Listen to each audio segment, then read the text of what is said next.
Viver com desequilíbrio hormonal pode levar a muito sofrimento, pois isso causa sintomas que afetam a saúde física e psíquica e a sexualidade. No caso da queda da progesterona e do estrogênio, que acontece na menopausa, os sintomas mais comuns são alterações de humor, ondas de calor, ressecamento vaginal, alterações na libido, disfunções no sistema urinário e ganho de peso. No caso da andropausa ou da deficiência de testosterona nos homens, os sintomas associados são depressão, baixa libido, impotência sexual, cansaço constante, perda de força e aumento da gordura corporal. A reposição hormonal pode mudar a vida de pacientes com essas condições.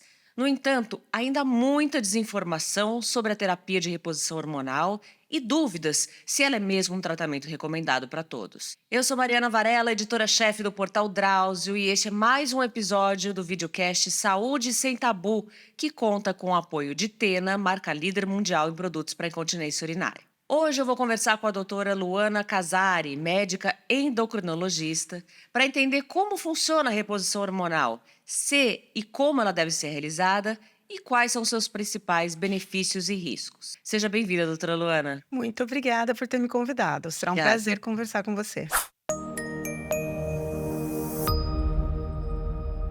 Doutora, eu queria que a gente começasse falando, explicando mais ou menos quando e por que acontece a queda dos hormônios sexuais em homens e mulheres e se ela sempre vai acontecer com todo mundo. Ótima pergunta. Então vamos começar pela menopausa. A menopausa é a última menstruação da mulher. Ela marca o fim da vida reprodutiva de uma mulher. Ela ocorre em todas as mulheres se elas viverem o suficiente, tá? Então, por isso que com o aumento da expectativa de vida, mais mulheres têm experimentado esse período. E a grande questão é o período que antecede essa última menstruação, que nós chamamos de climatério, e que os sintomas da falta hormonal podem se iniciar 5 a 10 anos antes, tá? Então, é uma questão muito incômoda para a mulher, e não só na qualidade de vida, mas também na expectativa de vida da mulher, porque a gente sabe que ocorre um aumento do risco cardíaco, então as mulheres passam a ter mais infarto, mais AVC, maior frequência de obesidade, diabetes tipo 2. Então, todas as mulheres passam por isso. Tá. Quando nós falamos da andropausa masculina, a gente tem até trocado um pouco esse nome lentamente para hipogonadismo de início tardio, um nome bem difícil. Por quê? Porque não é uma pausa. Sim. Tá? O homem ele experimenta ao longo da vida uma redução da produção hormonal. Então, quando a gente pega ali em torno dos 40 anos, eu doso testosterona, 30% dos homens terão testosterona total abaixo de 300, que é o que marca uma redução da produção hormonal. Acima dos 60 anos, 50% dos homens terão. Mas a maioria é assintomática, não faz diferença nenhuma para aquele homem. Porque nós não entendemos bem ainda, mas parece ser um processo natural e que não traz sintomas para a maior parte dos homens. Então, quando realmente eu vou falar de reposição hormonal necessária para esse homem? É quando o homem ele tem a testosterona reduzida e ele tem uma tríade de sintomas, que é perda de libido, disfunção erétil e redução na frequência das ereções matinais. Por quê? Porque quando eu faço reposição hormonal no homem, neste momento, o que eu posso dizer que melhora é a vida sexual dele. E a depender da estatística, somente 2,3% dos homens realmente precisam dessa reposição. Preencherão esses critérios e terão benefício. Então, melhora de força, disposição, humor, não acontece. Então, são questões diferentes. E por isso que a menopausa ela é um problema de saúde pública muito maior Claro. do que a andropausa masculina. E no homem essa diminuição vai acontecendo ao longo dos anos, não tem um momento como na mulher, né? Exatamente. E muitas vezes não vai repercutir, não vai ter queixa. E muitas vezes, mesmo a queixa, não vou conseguir tratar com hormônio. E a gente não pode então dizer, né, doutora, que como são fenômenos diferentes, a gente não pode dizer que a andropausa, isso é uma coisa importante de explicar, né, que ela tem o mesmo impacto na vida dos homens do que a menopausa na vida das mulheres, né? Não, não, você está certíssima, tá? A menopausa ocorrerá para 100% das mulheres.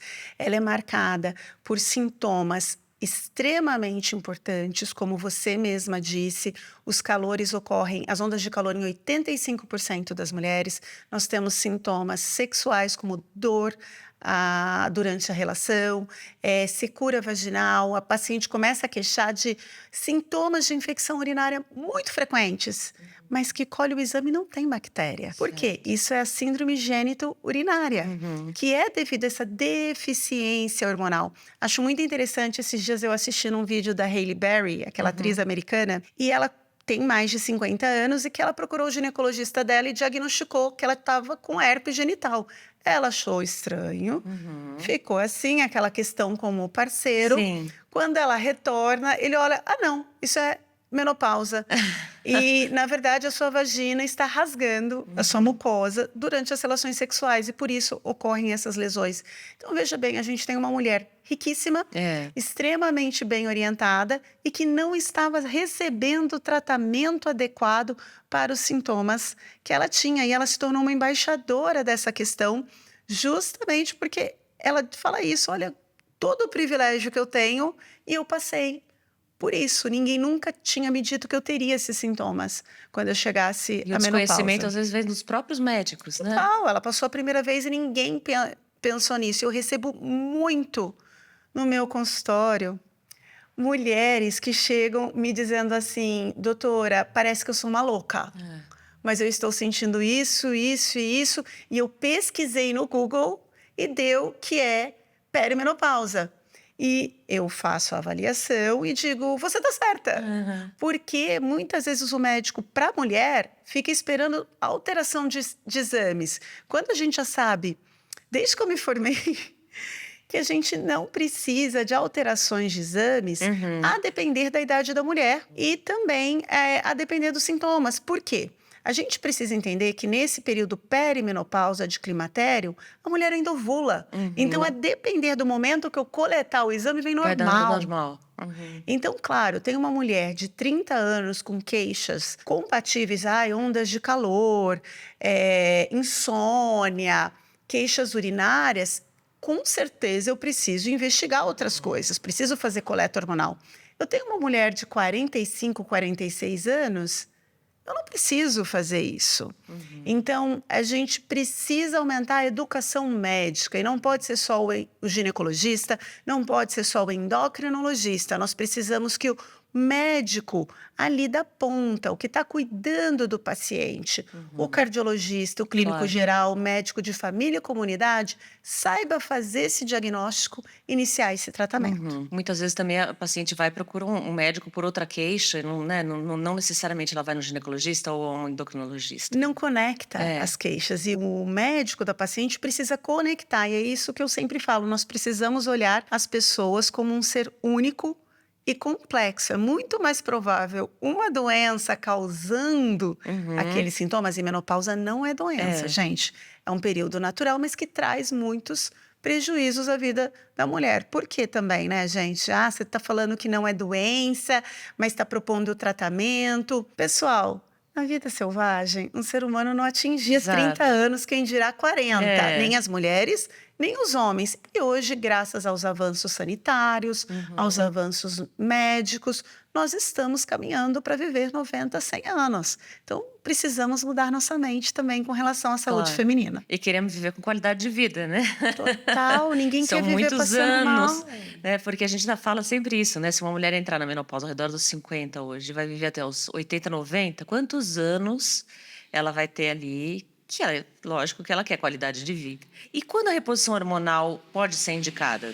Olha, então nós temos primeiro as indicações on-label, ou seja, que são aprovadas, estão na bula, e Uhum. as off-label, que são aquelas que nós já temos muita evidência de benefício, mas que a gente não teve ainda aquela indicação formal. Uhum. Então, nós temos 3 indicações muito claras na literatura e que ninguém vai discutir, que é, na verdade, quando a mulher tem os sintomas vasomotores. O que são sintomas vasomotores? As ondas de calor. É. E só quem tem sabe o que é ser acordada de madrugada por aquele calor inexplicável.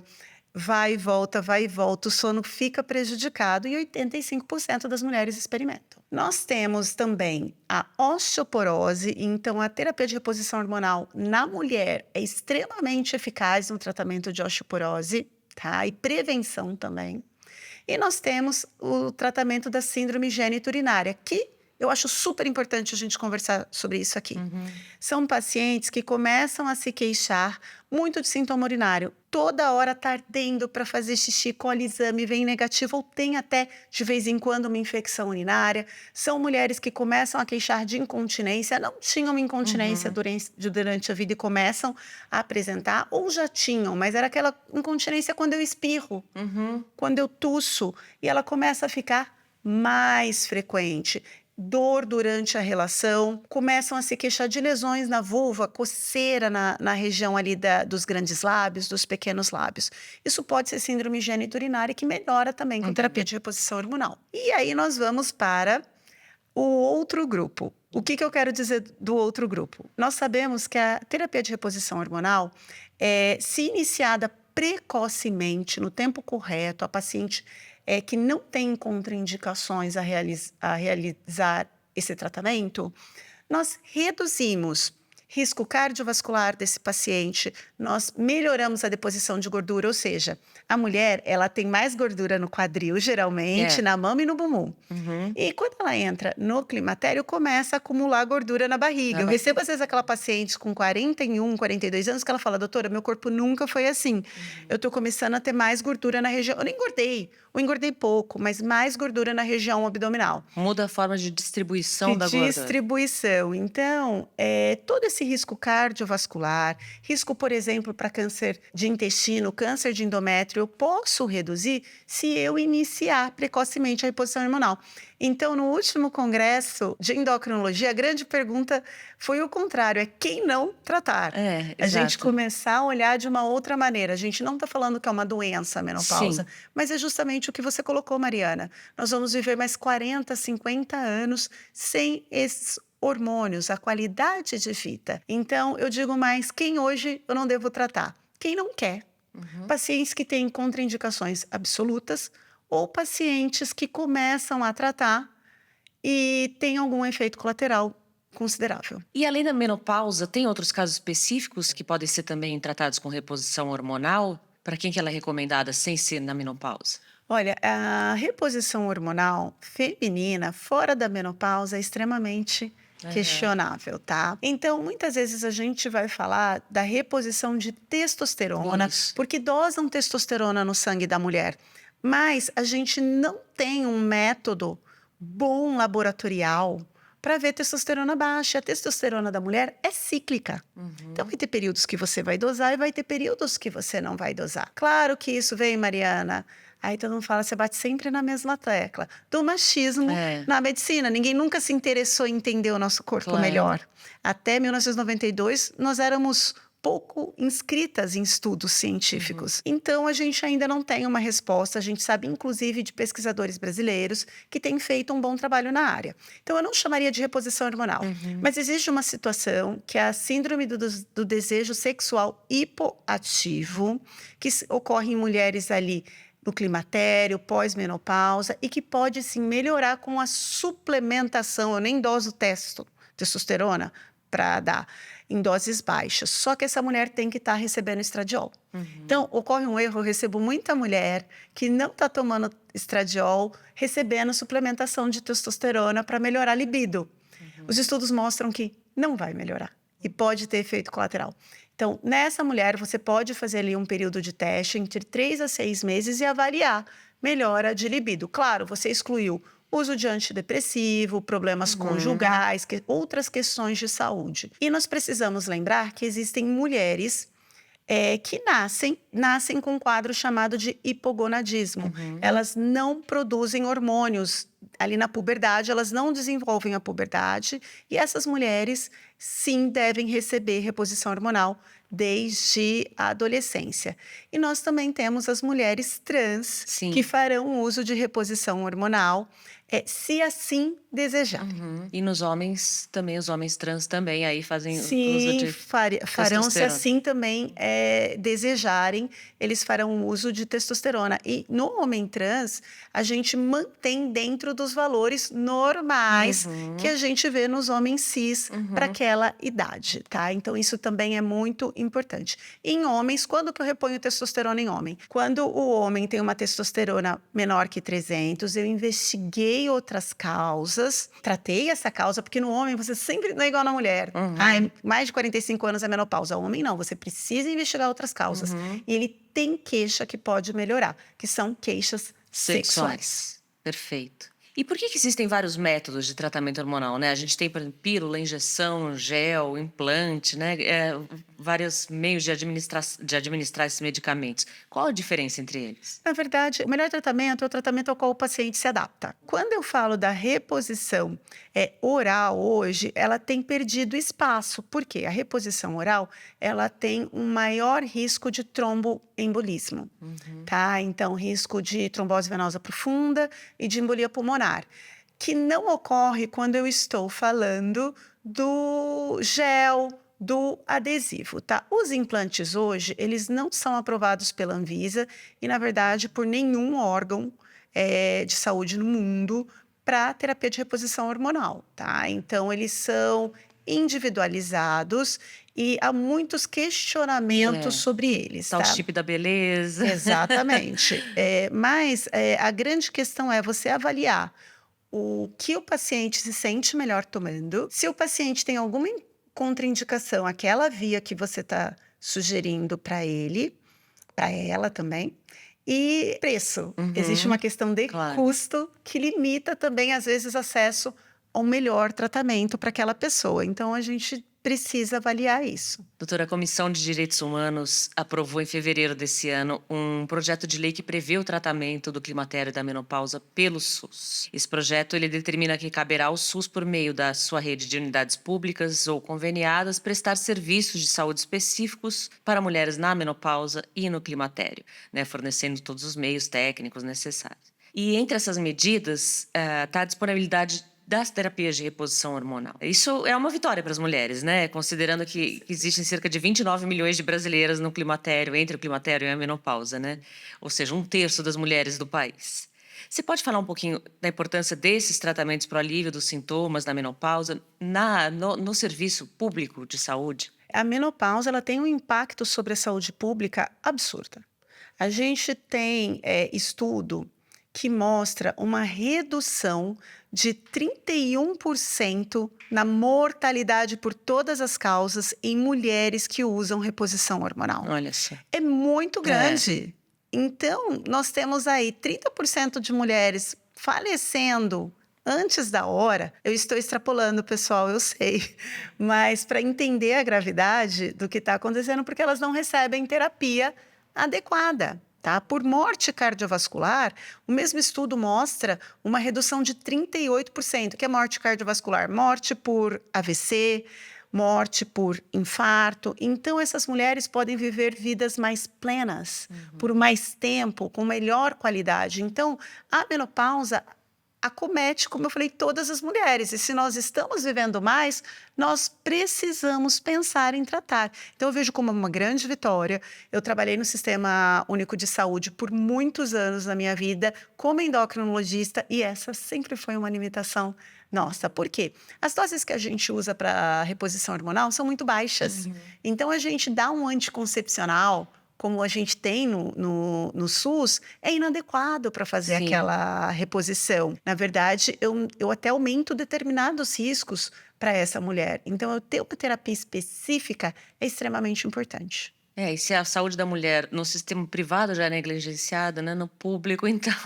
Com certeza. E aí vem uma questão, eu preciso treinar esses médicos, tá? Uma das coisas que eu sinto quando a gente tem a implementação de uma proposta de saúde nova, de um medicamento, isso na minha área acontece muito, uma insulina nova, um medicamento para diabetes tipo 2 novo. A gente ouve às vezes falar que está sendo jogado fora porque venceu.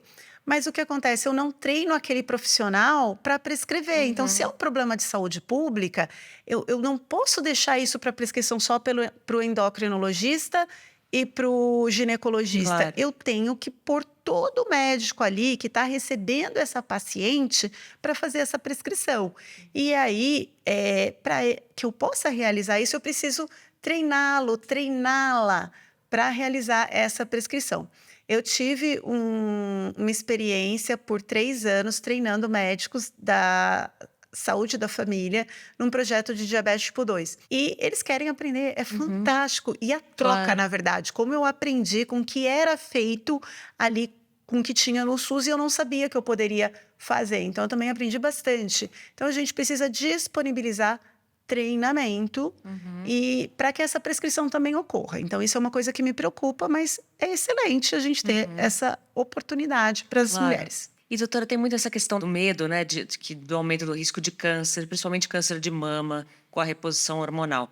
Mas isso vem mudando nos últimos anos, né? Tem saído mais estudos. Queria que você falasse um pouquinho. Aumenta o risco de câncer? Sim, ele aumenta o risco de câncer de mama, mas nós temos aí o que eu falo que são as pegadinhas. Uhum. Então, tudo isso saiu, eu estava na faculdade, foi de um estudo publicado em 2002, que foi o Women's Health Initiative, que foi a iniciativa na saúde da mulher, que ele avaliou o uso de estrógeno puro, aliás, isolado, estrógeno mais progesterona e placebo, para avaliar se reduziria risco cardiovascular. E ele tinha ali esse estudo uma questão de segurança, que se passasse de um determinado número de câncer de mama invasivo, você tinha que interromper o estudo. Sim.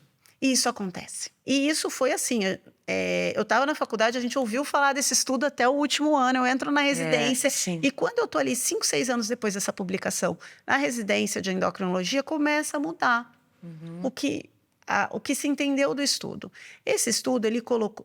o estudo foi super bem desenhado, é o formato mais forte que a gente chama de evidência, mas tem um probleminha.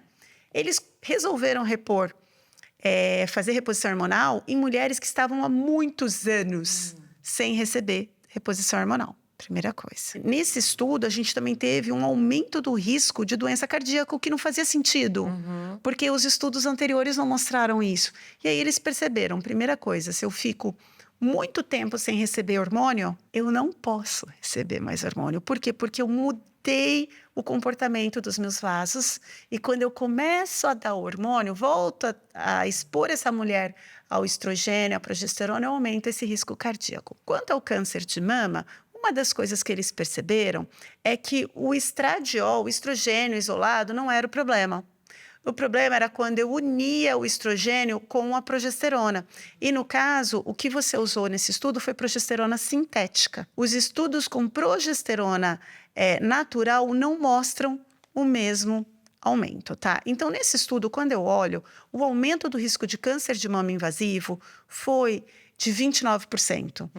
Esse número assusta Assusta, é um número bastante. alto, Mas quando eu vou olhar o número absoluto, a cada 10 mil mulheres tratadas por ano, eu aumento 8 casos. Então, em números absolutos, não é um número alto. Não é considerado um número alto. Claro que, considerando que 1/3 da população feminina brasileira está em menopausa, isso pode, sim, se tornar um problema. Mas nós já sabemos que a via de administração, você fazer transdérmico, como gel, PETs, uso vaginal, reduz esse risco, e o uso de progesterona natural também. Tá? Então, a gente tem que escolher bem qual a progesterona que a gente vai usar para essas mulheres. E quanto ao risco cardíaco, quanto antes eu começar, mais benefício essa mulher vai colher. Eu tenho recebido mulheres que já estão há mais de 10 anos sem menstruar, ou têm mais de 60 anos. Não posso iniciar.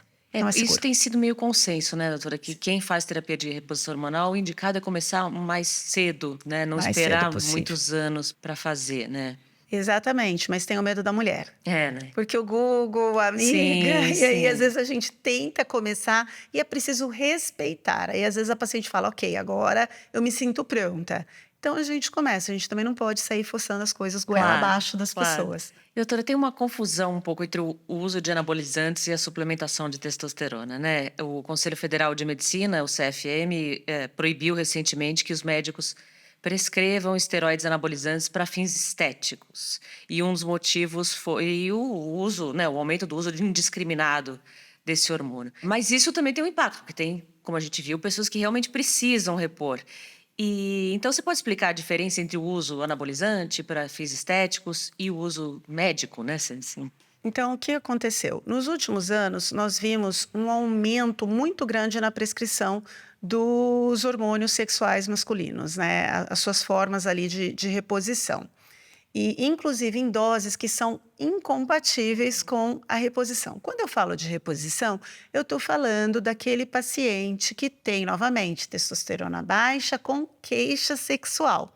E eu te disse que quando eu considero os 3 sintomas juntos, que é o mais clássico, o mais correto, eu tenho 2,3% da população masculina. São Talvez um poucos homens. pouquinho mais, aí se eu colocar que tem 2 queixas, uma queixa, um pouco mais, ok, eu não tenho o número de homens que estão recebendo e nem na idade que esse homem está recebendo o tratamento, que é jovem. O que eu estou falando é que isso vai acontecendo ao longo da vida. E a gente sabe que o uso de esteroides como anabolizantes, ou seja, eu vou manter essa testosterona do paciente fora daquele limite considerado normal, leva a um aumento de mortalidade nessa população.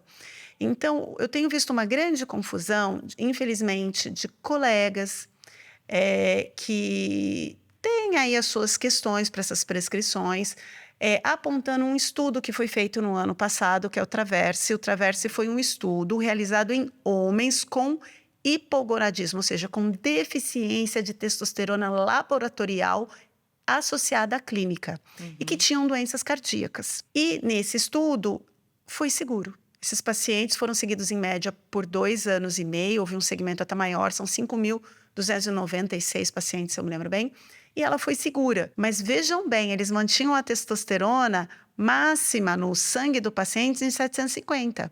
Eu recebo o paciente com 1.100, 1.200, valores que não são compatíveis com reposição. Então, quando eu falo de segurança, eu estou falando de reposição desses valores. Não existe, não, é que esse homem precisa de um nível de testosterona mais alto, que é o que a gente ouve. Não existe isso, não tem trabalho científico sério mostrando isso. E o que o CFM proibiu foi justamente isso. Então, se você tem o seu médico, o médico faz a prescrição, ele coloca ali as justificativas, nada mudou para você. O que eu vejo que muito desse mercado ele é um mercado de venda ilegal. Sim. Eu digo assim por mim, nada mudou no meu consultório. A prescrição continua, nem aumentou, nem reduziu. Eu acho que acaba principalmente chamando a atenção do paciente que começa a questionar. Mas, doutor, eu li isso, eu li aquilo. Mas Geralmente homens que querem aumentar a massa muscular, né? Exato, mas eu não vejo, na minha prática e conversando com outros colegas, que nós tivemos uma redução de tratamento de quem realmente precisa. A nossa preocupação porque esteroides anabolizantes, em uso como anabolizante, ou seja, para eu ganhar massa para fins estéticos, levam a um aumento de mortalidade, inclusive em estudos observacionais recentes, tá? Então, essa é a grande questão. Agora, se eu mantenho os valores dentro do adequado, para aquele paciente que tem queixa, esse paciente está seguro. Não precisa se preocupar. Eu vou então morrer mais. Não, o teu uso está sendo de reposição. E no caso das mulheres, a gente mencionou rapidamente o chip da beleza, né? Que dizem ser o tipo de suplementação hormonal. Você pode comentar esse tratamento? Ele também entrou na lista das proibições do CFM? Não, ele não entrou na lista, tá? Quem regula essa questão da maneira...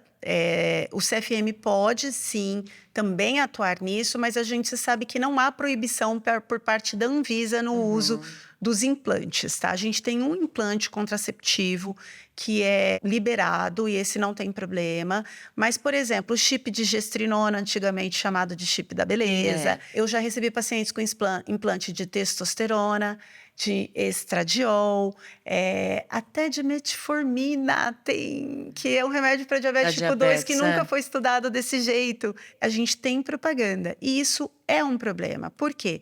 Primeiro, os estudos com alguns desses implantes, como a gestrinona, são estudos pequenos. Então, gestrinona é um progestágeno que tem ação, uma progesterona, que também vai ter ação anabolizante, ou seja, ela estimula ganho de massa muscular, melhora de definição. Então, é bem um uso estético, mas ela é aprovada para tratamento de endometriose, na sua forma oral. Na forma de chip, não. E aí, o que eu tenho? Eu tenho tanto mulheres buscando essa melhora física, quanto muitas vezes buscando até tratamento para uma endometriose e recebendo esse tratamento que não tem uma comprovação científica daqueles grandes estudos, como esse estudo que eu te falei, Uhum. que é um estudo de 5.000 pacientes, Uhum. em que eles fazem um acompanhamento longo. E hoje a gente tem recebido relatos de pacientes. Isso aconteceu no meu consultório. Eu recebi uma paciente que veio de outro profissional que vinha há 2 anos com um LDL, que é o colesterol ruim, extremamente alto. O colesterol bom dela tinha caído, ela tinha pelos em face, o hemograma alterado com uma alteração que predispõe a trombose e AVC. E ela vinha recebendo feedback que estava tudo bem, que não havia problema algum. E aí, quando eu pedi para tirar, porque o dela dava para tirar, na verdade, mais de metade já tinha passado o tempo para aquele implante e mais da metade da substância ainda estava lá. Ou seja, a gente não sabe como é essa absorção, porque ele é individualizado. Cada Uhum. médico e farmácia de manipulação faz de uma maneira. E, inclusive, a gente teve relato recente de evento adverso muito grave com paciente jovem com edema cerebral por uso de ocitocina, que é um hormônio da amamentação, que alguns estudos mostram melhora de humor, mas é tudo muito pequenininho. E aí, colocaram nessa paciente, em 24 horas, ela evoluiu com edema cerebral. Ela fez um sódio muito baixo no sangue. Então, eu não consigo garantir qual é a liberação desses implantes. E essa é uma discussão. Eu não tenho maturidade, eu ainda preciso de muita terapia. Eu entro em discussão de Instagram ainda, eu sei. Eu deveria estar cuidando dos meus filhos, estar estudando, mas eu não Não, assim, consigo no ver as Instagram, pessoas. essa coisa do chip da Eu não beleza. consigo ver as pessoas sendo enganadas, É. entendeu? E aí, uma colega, não, mas a liberação é lenta. Não, você não sabe, deveria ser, mas você não testou. Se um medicamento testado extensivamente pela indústria farmacêutica, eu tenho problema, imagina um remédio que não tem todos esses testes. Ah, você é vendida para a indústria. É. Gente, eu não ganho R$ 1 do que eu prescrevo para a Esse é um argumento indústria. bastante usado, né? O médico que coloca o chip, ele ganha dinheiro do chip É. e ele ganha dinheiro pelo procedimento. A gente tem uma questão ética também Uhum. grande, tá? E agora eu Claro. vou ser apedrejada. A gente é também bastante aqui. E tem algum caso de indicação de testosterona, reposição de testosterona para mulheres? Poxa, super interessante. Não, não há, tá? A gente precisa entender que a andropausa feminina, que seria essa redução da produção hormonal de testosterona em mulheres, não ocorre na menopausa natural, tá? Os ovários continuam produzindo testosterona e a adrenal também, tá? A gente tem uma redução, mas é uma redução pequena, tá? Mas a testosterona pode ser usada como suplementação num caso que eu até citei no começo, que é a síndrome do desejo sexual hipoativo, que são em mulheres ali no climatério, no pós-menopausa, que tem perda de libido. Mas primeira coisa, investigar. O que eu vejo? O paciente está com um casamento É. horrível. O marido está tendo a crise dos 40 anos, ele resolveu comprar uma lancha. Entendeu? Aí aquela paciente chega lá querendo fazer, já fez tudo que é procedimento estético, já emagreceu, já está assim, quase que se autoflagelando. E, gente, não tem libido nessa situação, não tem libido para mãe que faz tudo sozinha em casa, chega à noite, trabalha o dia inteiro, limpa a casa, cuida de criança, cuida da terceira criança que é o marido, e ainda quer que ela tenha libido. Não Claro. tem libido. Então, primeiro eu investigo tudo isso, e todos os médicos sérios fazem isso, procuramos atuar nessas causas, e se não funciona, a gente entra com testosterona, mas assim, a resposta não é grande e a dose é muito baixinha. Nas doses que nós damos, ela não vai ter o efeito anabolizante, tá? E aí a gente enfrenta mais um problema de machismo. A gente não tem no Brasil e em pouquíssimos países há testosterona para comprar na farmácia, na dosagem que a mulher precisa, e aí a gente precisa manipular isso. E todo tratamento tem também riscos, né? Nenhum medicamento você toma sem ter que pesar os riscos. Existe algum efeito colateral mais importante na reposição hormonal? Quais são os principais riscos desse tratamento da mulher que faz reposição?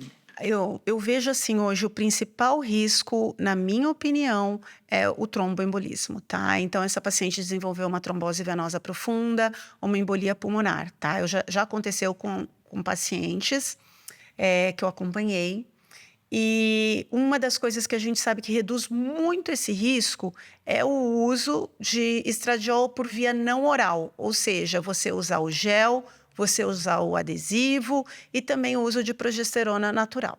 Tá? Então, o pessoal chama aí de bioidêntica, mas nada mais é do que a progesterona micronizada que vende na farmácia e você vai fornecer aí a mesma progesterona que essa mulher precisa e a menor dose para melhora de sintomas e melhora de saúde para a mulher, tá? Outro risco é o câncer de mama, então a gente tem sim um aumento.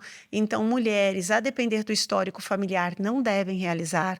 Mulheres que já tiveram câncer de mama também não devem realizar reposição hormonal. Agora, o que a gente tem é, naquela paciente que teve câncer de mama e tem muitos sintomas genital e urinário, está sofrendo muito, eu não posso fazer reposição por boca, transdérmica, por gel, mas existe uma forma de gel que não é absorvido, que age só ali na região da vagina. Então, pesando ali o médico clínico junto com o oncologista e a paciente, podem prescrever, tá? Então, isso precisa ser ali uma decisão, mas eu tenho paciente usando porque foi curada do câncer, mas não tem mais vida sexual. Sim. E aquilo prejudicou bastante, Claro. porque tá se machucando e não tem como ter libido se você tem dor. Lógico. Uma coisa muito, muito importante é o risco de câncer de endométrio, que o endométrio ele é uma camada interna do útero, que é o que a gente sangra quando a gente menstrua. Quando eu uso só o estrogênio isolado, sozinho, eu aumento o risco de câncer de endométrio. Quando eu uso uma progesterona junto, não há aumento de risco, há até proteção desse endométrio, tá? E eu tenho recebido pacientes que têm útero e que não estão em uso de progesterona, tá? Então, isso é muito importante. Essa paciente precisa receber uma progesterona e o melhor esquema vai ser uma discussão entre o médico, a história daquela paciente e as preferências dela também. Estrogênio isolado, sozinho, só para quem não tem útero, quem retirou o útero por algum motivo. E os benefícios? São muitos. São muitos, né? Então, nós vemos aí, o benefício já super bem estabelecido é para sintomas vasomotores. Então, os calorões melhoram, inclusive desaparecem em boa parte das mulheres. Melhora de massa óssea, melhora dos sintomas genitais e urinários da mulher. Se eu começo logo no início dos sintomas, uma mulher que não tem doença cardíaca estabelecida, nunca teve um AVC, eu reduzo o risco cardiovascular dessa mulher, ou seja, o risco dela ter um infarto, dela ter um AVC, dela morrer de problemas do coração. Eu também reduzo, olha que interessante, as pessoas não sabem. Eu reduzo o risco de câncer coloretal. Então, talvez é uma coisa, quando você tem aquela paciente que tem uma história familiar muito grande, de câncer de intestino, você pensar numa reposição hormonal e ter uma conversa, às vezes, eu não quero, olha, mas você pode se beneficiar nisso. Porque a paciente, ela ouve a história, a palavra câncer, ela não claro. diferencia. E a gente sabe que um câncer não tem nada a ver com o outro, são doenças diferentes, né? E o próprio câncer de endométrio, se você associa a progesterona, você reduz esse risco. Então, a gente tem aí esses benefícios.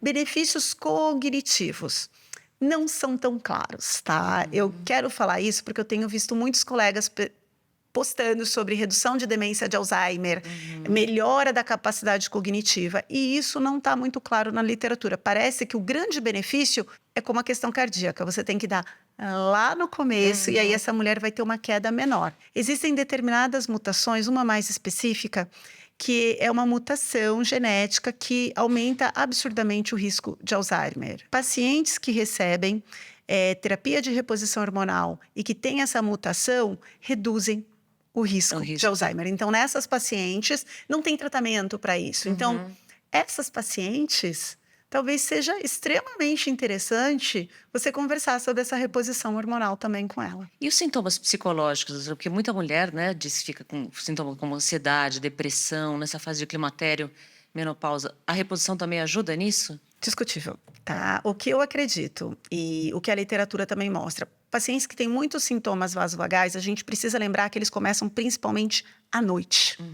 Quando eu não durmo, eu aumento o risco para depressão, Sim. ansiedade, os transtornos de humor, diabetes tipo 2 e obesidade. Então, quando eu melhoro, eu faço a reposição hormonal, existe uma alta chance, se a paciente tem esses sintomas, ela melhorar o humor. Que ela dorme melhor. Ela dorme melhor e ela vai ter melhora. Inclusive, eu tenho um amigo psiquiatra que ele sempre fala para mim: Luana, você tem que fazer esses seus pacientes dormirem.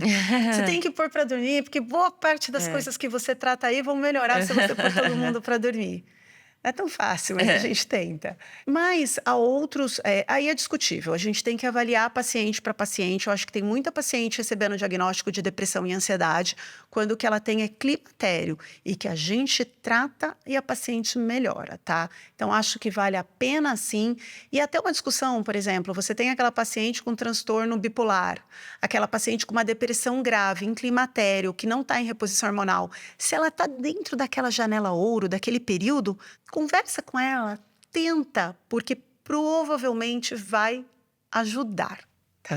Perfeito. Doutora, tem um novo estudo que foi publicado na revista Menopause esse ano, que acompanhou a saúde de 10 milhões de mulheres norte-americanas durante 10 anos e que revelou que existem importantes benefícios para a saúde da mulher, além dos 65 anos, né? Da mulher que faz reposição para além dos 65 anos. E isso mudou um pouco, né? A prática da medicina. Assim, ele considera que depende também do tipo de terapia, da via de administração, da dose, mas enfim, mostrou benefício para mulheres mais velhas também.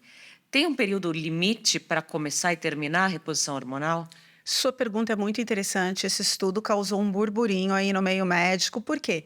Porque ele prova que não tem tempo para você fazer a reposição hormonal. Então, eles compararam mulheres que começaram a reposição hormonal e mantiveram após 65 anos e aquelas que fizeram por um período e pararam ou nunca receberam. E essas mulheres que fizeram a vida toda ali, a vida toda não, mas passaram dos 65 anos, tiveram menor ocorrência de câncer de endométrio, ovário, doença cardiovascular, inclusive infarto e AVC, e uma série de outros benefícios. Então, esse estudo vem para mostrar que você deve manter o tratamento para essa paciente enquanto ele for uma boa opção clinicamente, enquanto você não tiver uma contraindicação, enquanto a paciente topar continuar, porque o paciente tem que estar no centro dessa decisão também. Ou seja, aquela técnica de dar por 5 anos e parar não faz sentido, tá? E quando iniciar, sim, existe uma janela de ouro. A reposição hormonal, ela deve ser iniciada idealmente em até 5 anos após a menopausa, estourando 10 anos, que é a janela. E ela não deve ser iniciada em mulheres após 60 anos, tá? Que geralmente, se eu penso que a média da idade da menopausa é 50, é quando eu vou ter os 10 anos, tá? Agora, a gente não precisa esperar a paciente parar de menstruar para começar. O ideal é o início dos sintomas, paciente está tendo a qualidade de vida prejudicada, se ela não tem contraindicações, se ela está de acordo dos riscos e benefícios, você iniciar esse tratamento. E isso varia também mulher para mulher, porque tem mulher que tem mais sintoma, mulher Que tem menos sintoma, mas lembremos, mesmo a mulher sem sintoma vai ter benefício cardiovascular. Então, talvez na mulher sem sintoma, você comece um pouquinho depois. Mas respeitar essa janela de ouro. Doutora, nosso tempo, infelizmente, está acabando. Eu queria que você fizesse suas considerações, tem alguma coisa que você quisesse acrescentar. Eu acho que as mulheres precisam acreditar que elas não são loucas. Que se você tem um sintoma, você está na idade compatível, você tem mais de 35 anos e você acha que você pode estar em climatério, você conversar seriamente com seu médico. Luana, meus exames são todos normais. Vamos lá, vamos rever a história. Tem outra causa? Temos guidelines que dizem que a partir dos 35 anos, numa mulher que tem sintomas clássicos, que não tem outro motivo, eu nem preciso ter um exame alterado, eu posso tratar. Então, acredite em você, naquilo que você está se sentindo, naquilo que você está sentindo. Saiba que, infelizmente, nós estamos agora educando os médicos para tratar o climatério e a menopausa, a te enxergar como uma pessoa mais completa e não só a pessoa que tem calorões.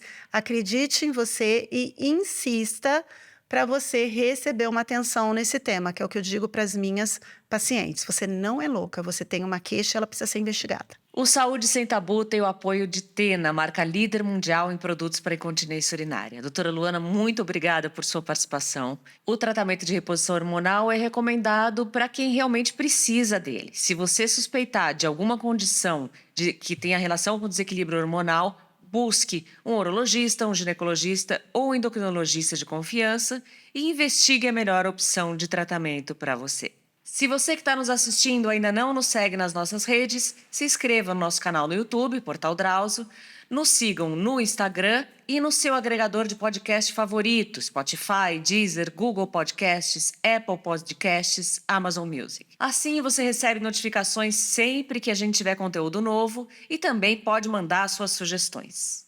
Obrigada, cuidem-se e até a próxima.